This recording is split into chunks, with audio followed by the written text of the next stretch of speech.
They don't really care about us. They never have and they never will. If they did, I wouldn't be writing this poem.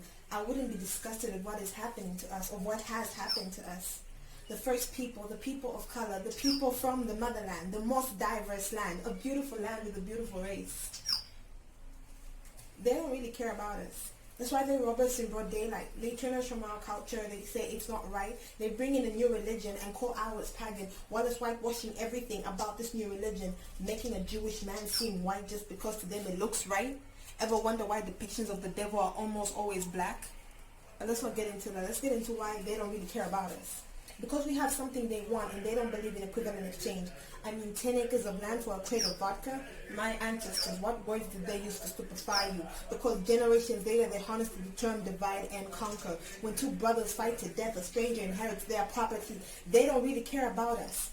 They care about themselves. They tell you your hair is wrong, your dressing is wrong, your way of life is wrong, and they back up their beliefs and arguments with religion. But tell me, when did God ever say that black is not beautiful, that your nappy hair is ugly or untidy, that your traditions are savage, and that your mother tongue is that of heathens? Never. They don't really care about us. They do care about our minerals, about our diamonds, our gold, our copper, our cobalt, our uranium, our sapphires, our emeralds, our oil, and our strength, that at one point they made us slaves to build their great nations. They have taken and are still taking from us for their benefit, not yours. Maybe to your corrupt African leaders, but not to your benefit, because even they don't care about us. If they did, I wouldn't feel inferior to foreign investors when applying for a government grant for a project I know is going to benefit my community. I wouldn't feel the pinch of consecutive recessions in my 20-somethings trying to build my future whilst unemployed because no one wants to retire. I don't blame them, but I do. I mean, I'm the future of this country, a small handful that's been educated. Lord, why aren't my people educated? Because they don't care about us. My people, we've been so whitewashed, brainwashed, and hypnotized. I shouldn't have to tell you that you are kings and queens. I shouldn't have to tell you to support your fellow brother. I shouldn't have to tell you to lift each other up instead of tear each other down. My people, they have succeeded in dividing us. Because if you smile at work while you're with them and frown at your family at night, and now your African leaders don't even care about us, don't care about you. Because if they did, we would feel empowered. We would see the benefit of these neo-colonist grants and tenders where our countries are constantly being given. Corruption has become the way of life to an African leader. It is sad and disgusting. Do you still think they care about us?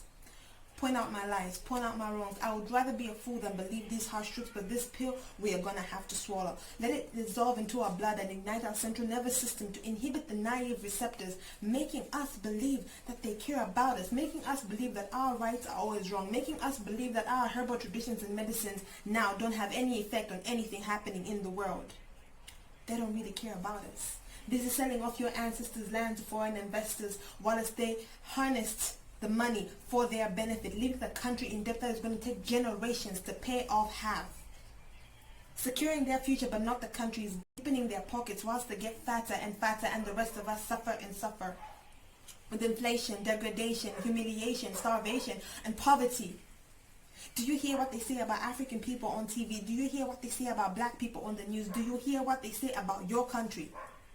It's never anything good. So dear African leaders, they don't care about us. They don't respect us the way you respect them. They don't treat us with what we deserve. They don't show us for who we truly are. We are bold, loud, beautiful, amazing, different, but equal. There is no word to fully describe us.